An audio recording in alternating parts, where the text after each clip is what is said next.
হ্যাঁ রে ও আমিষা, যথেষ্ট হয়েছে তোমার অসুস্থতার নাটক। চলো ওঠো এবং এখান থেকে চলে যাও। কি হয়েছে বৌদি? আপনি কি বলছেন? আমি এত অসুস্থ, আর এই অসুস্থ অবস্থায় আমি কোথায় যাব? কি হয়েছে মায়াবতী? এত জোরে চিৎকার করছো কেন? আর এই সুন্দরী মেয়েটাকে? মা একদম ঠিক বলেছেন, আজ আপনি বিশ্রাম করুন। ঠিক আছে মেয়ে, কিন্তু তুমি সন্ধে হবার আগেই বাড়ি আমিষা ফিরে আসো। পাশের গ্রামে ভিক্ষা চাইতে বেরিয়ে পড়ে। সে ঘরে ঘরে গিয়ে ভিক্ষা চাইতে থাকে এবং কিছুক্ষণ হাঁটার পরে সে তার নিজের বাড়ি দেখতে পায় এবং সেখানেও ভিক্ষা চাইতে সে যায়। বাড়িতে কেউ আছেন? দয়া করে আমাকে একটু ভিক্ষা দিন। আমিষার আওয়াজ শুনে টুম্পা এবং হীরালাল দুজনেই বাড়ি থেকে বেরিয়ে আসে এবং তারা আমিষাকে দেখে অবাক হয়ে যায়। আরে আমিষা, তুমি এখানে? আমি জানতাম তুমি আমাকে ছেড়ে কোথাও যেতে পারবে না।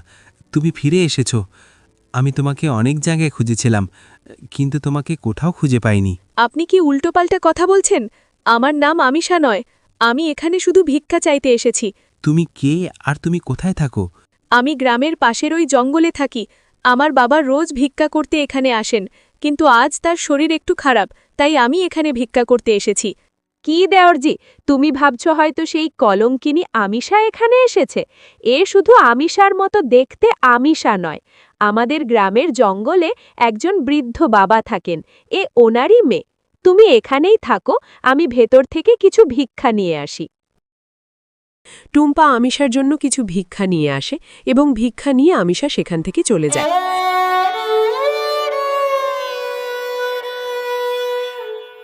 আমার বিশ্বাস হচ্ছে না, একই চেহারা, একই আওয়াজ।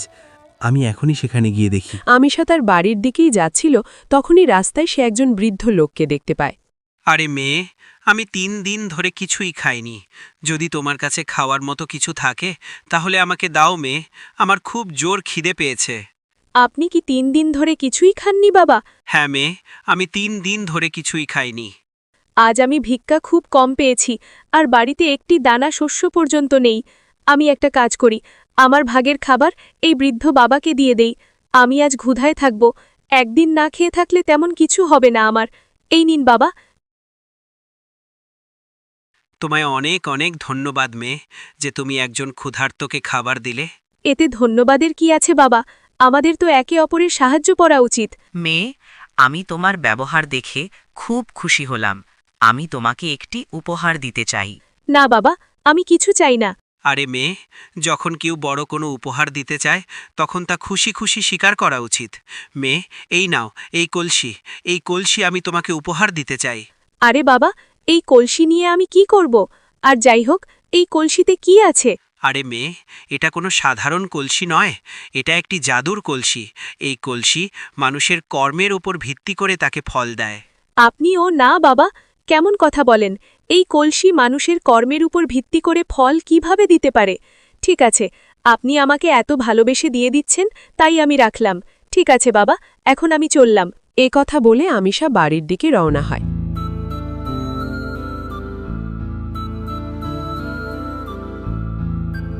আমিষা, ও আমিষা, আমিষা তুমি কোথায়? তুমি কি আমার আওয়াজ শুনতে পাচ্ছ? কি হয়েছে ছেলে? তুমি কাকে আমিষা বলে ডাকছ? বাবা, কিছুক্ষণ আগে একটি মেয়ে গ্রামে ভিক্ষা করতে এসেছিল। আমার মনে হয় সে আমার স্ত্রী আমিষা, কিন্তু সে আমাকে চিনতে পারছিল না। সে আমাকে বলল যে সে আপনার মেয়ে। তুমি কি সেই মেয়ের স্বামী? হ্যাঁ বাবা, আমি তার স্বামী, কিন্তু সে আমাকে চিনতে পারছিল না কেন? কারণ তার স্মৃতিশক্তি চলে গেছে ছেলে। কি? তার স্মৃতিশক্তি চলে গেছে?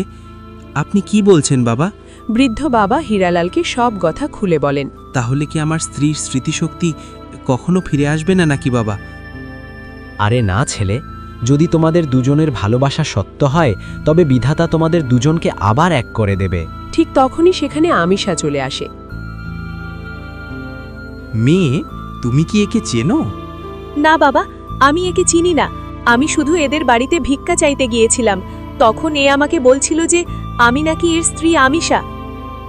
আমিষা, তুমি সত্যি আমার স্ত্রী। তুমি ভালো করে মনে করো, আমি তোমার স্বামী হীরালাল। ঠিক তখনই তীব্র বেগে বাতাস বইতে শুরু করে আর একটি গাছের ডাল ভেঙে আমিষার মাথার ওপর পড়ে আঘাত করে। এর ফলে আমিষা সেখানে অজ্ঞান হয়ে যায়। কিছুক্ষণ পর যখন আমিষার জ্ঞান ফিরে আসে তখন পুরনো সব স্মৃতি তার মনে ফিরে আসে। তুমি আমাকে এখানে কেন নিতে এসেছো?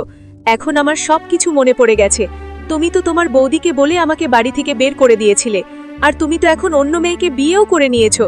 যাও, তুমি এখন তোমার নতুন বউয়ের সাথে সুখের সংসার করো। তুমি কি বলছো আমিষা? আমি আবার বিয়ে কখন করলাম? আর আমি তোমাকে বাড়ি থেকে বের করে দেব কেন? আমিষা সেই দিনের সব কথা হীরালালকে খুলে বলে। আমিষা, আমাকে ক্ষমা করে দাও। আমি তো বৌদির উপর ভরসা করে তোমাকে ওদের কাছে রেখে গিয়েছিলাম, কিন্তু আমার জানা ছিল না যে বৌদি এত নিষ্ঠুর হতে পারে। তুমি আমাকে ক্ষমা করে দাও আমিষা। এখন আমরা বৌদির থেকে দূরে থাকব।